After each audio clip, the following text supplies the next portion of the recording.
What's going on, everybody? This is dkdynamite, and tonight we're going to be talking about the brand new Resurgence map. A first look at some crazy content, plus even more. Definitely stay tuned. But before we jump into that, be sure to hit that subscribe button down below, drop a like, and also as a reminder, we got plenty of brand new coverage going up over on dkdynamite.com, including plenty of articles on the website and lots of tweets over on Detonated's Twitter. Once again, Detonated is an expansion of all the coverage you're seeing here on the channel, just in the form of other types of content that I typically haven't posted before. But with that in mind, I want to thank all you guys out there for the support on today's live stream. I'm currently a bit under the weather, but we're still dropping as much banger gameplay as we possibly can. This Friday, I'll be live with the countdown and review of the Lara Croft Tomb Raider Tracer Pack releasing inside of Modern Warfare 2 and Warzone. Luckily, though, the extra PC for my podcast room is arriving this week, so by next Friday, definitely expect a whole new makeover to the Bombshell podcast. But first, certainly foremost, brand new patch notes did drop earlier today for every single game mode. Let's jump right into that. So first off, with our bug fixes here, fix an issue preventing the 9mm Damon Akimbo attachment from being unlocked. This fix will address the issue for players who have not yet hit the unlock requirement. We are still in progress on fixing players who should have earned Akimbo but didn't unlock it. So that was an issue that everybody noticed with the launch of our mid-season 5 update as of last week.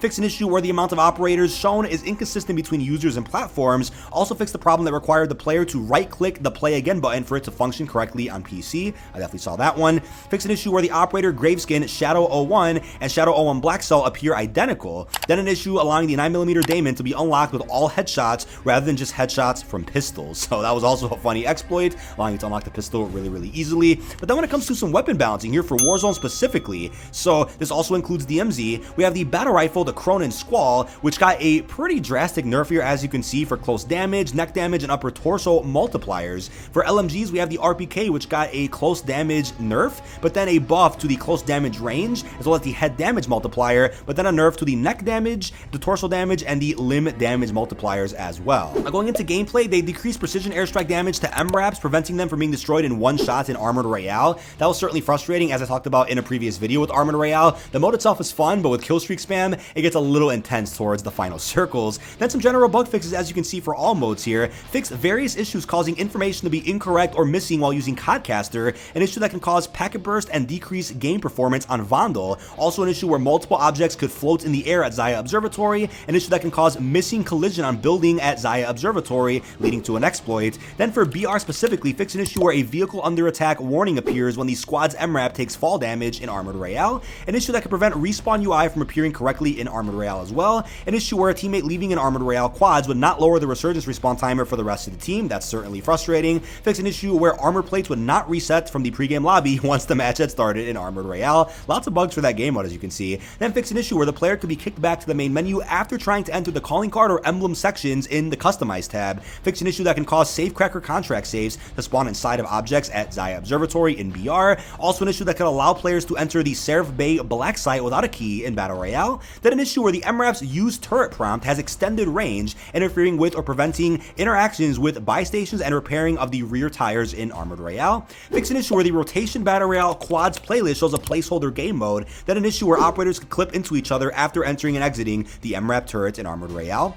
Moving on to DMZ, last but not least, fix an issue where a SAM site at Zaya could spawn clipping into a nearby bus, an issue where a gas canister in the bunker under Zaya could not be looted in DMZ, then an issue where viewing a weapon's progression through the insured weapon slot, then selecting view weapon could kick the player back to the main menu, an issue where the faction mission bounty does not track correctly when a player executes the player with the bounty in DMZ, an issue where players could delete backpack slots using the stove functionality when looting a cache in DMZ, and lastly, fix an issue in DMZ where the player was able to have both tier 3 and 4 of the upgrades active simultaneously, while the tier 4 upgrades were unable to be completed. But aside from the patch notes, we also got a first look at our brand new animated camo that's coming likely with Season 6. This is a camo that gameplay already surfaced of previously, but this is a first look of it in-game, as you can see. I was in a match of Fort Resurgence earlier today when I saw 2 weapons on the ground featuring this camo, and I'm like, wait a second, how did this happen? Did some type of unlock tool get used in this lobby and the player who had the weapons ended up dying, therefore I found them?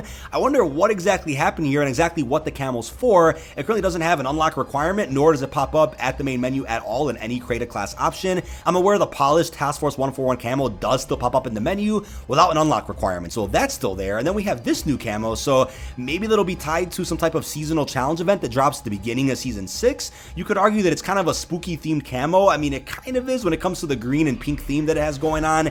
Very vibrant, it's very over the top, so I'm curious where this camo could fit in. Obviously, there's scary theories out there that they'll end up selling it in a bundle or something, but I think this would be a really cool unlock challenge, right? Even if they make it a very difficult unlock challenge, the camo itself is worth it for what you get, as you can see here. I mean, the camo looks fantastic and might even be arguably better than some of the mastery camos we have inside of Modern Warfare 2. So leave your best bets down below in the comments. Where do you think this camo is going to release at? What game is it for? How will we unlock it? And is it for Season 6 specifically, or is there a surprise coming before the end of Season 5? Now, this is just a stretch, but could you imagine if this is the mastery camo for Modern Warfare 3? I mean, it looks that good to where I'd almost believe it. There hasn't really been any other seasonal camo that looks as crazy as this does. We don't even have a name for this camo yet, but just imagine if it is for MW3's mastery grind. You never know, but regardless, no matter how we have to obtain this camo, you'll be able to use it on MW2 weapons within MW3 multiplayer at the end of the day. And I also want to talk about the brand new Fort Resurgence Warzone map, which we all thought was going to get delayed by another week because not only did we not get much marketing for it, but the schedule in which Fort is mentioned on got removed from Raven's Trello board, and that schedule did mention that we were going to be seeing Fort Resurgence added this week. But like I said on stream, it was possible that that schedule got removed from the Trello board because of a different playlist, not specifically Fort Resurgence. A couple minutes after the usual 12 o'clock playlist rotation, we ended up getting Fort added into the game. And as you guys are likely aware, this is Albagra Fortress with surrounding areas in the form of Resurgence, but it kind of plays like a mini Royale with Resurgence, right? It's a very small map, very fast-paced action. The matches are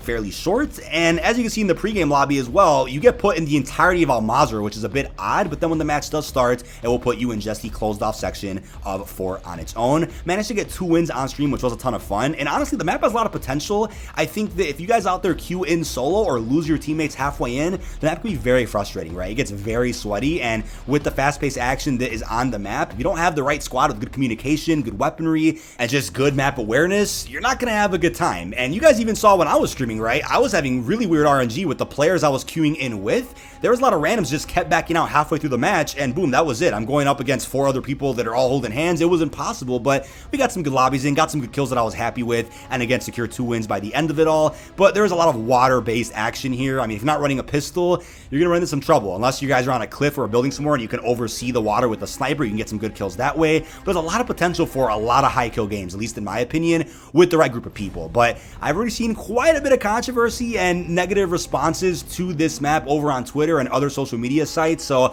I almost wouldn't be shocked if by next season we don't see this map in rotation anymore. But let's also see other squad sizes added in for Resurgence, right? As of right now, it's only locked to regular quads. There isn't an ability to play solos, duos, or trios on Fort at all, so I think by next week or the week after, you'll start seeing a rotation between Ashika, Vandal, and Fort across different squad sizes. So once all those different options come out, then let's fully judge how the map is before just assuming that the map is terrible and that the gameplay is bad and the map should just be removed or it's a waste of resources or dev time.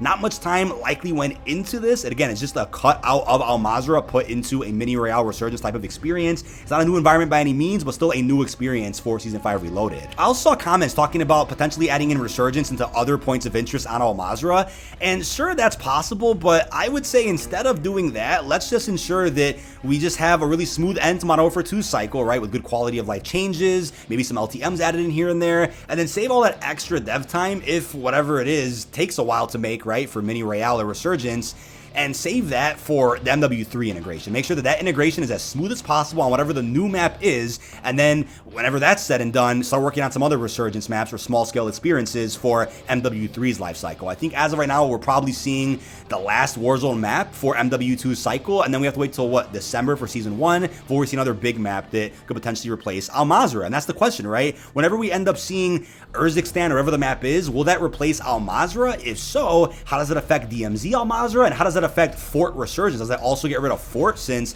they want to get rid of Mazrah entirely from the game's files to reduce the game file size? Does that mean that we'll also lose access to this experience? That's a good question. I mean, we saw Fortune's Keep only last, what was it, 6-7 months? Wouldn't be shocked if this map lasts a good 3 months and gets removed. Maybe even sooner than that, it can get removed. Who actually knows? Now, as a huge reminder as well, with the MW3 integration to Warzone in December, which of course will sync all the leveling, it will also add in all the big movement changes and mechanics that we're going to see in Modern Warfare 3 multiplayer as well as zombies. We're going to see all that inside of Warzone. So I'm curious if anybody out there maybe isn't a fan of some of the exclusion zones inside of Warzone right now, whether it's Vandal, Ashika, even Fort, and maybe those maps will play relatively different once the movement gets overhauled to where you might be able to play it closer to what you'd experience in Warzone 1 a couple of years ago, where people people out there come to appreciate and enjoy some of these environments more once they have the gameplay opportunities and movement options that they really are looking for. But I'm also curious how the timer is going to work when they end up adding in a rotation for different squad sizes between the 3 Resurgence maps. Will we end up seeing, 15-20 minute timers to be able to play the map that you want to play? Who knows how that is going to work? But this is the first time we've had 4 active Warzone maps in game at a single time,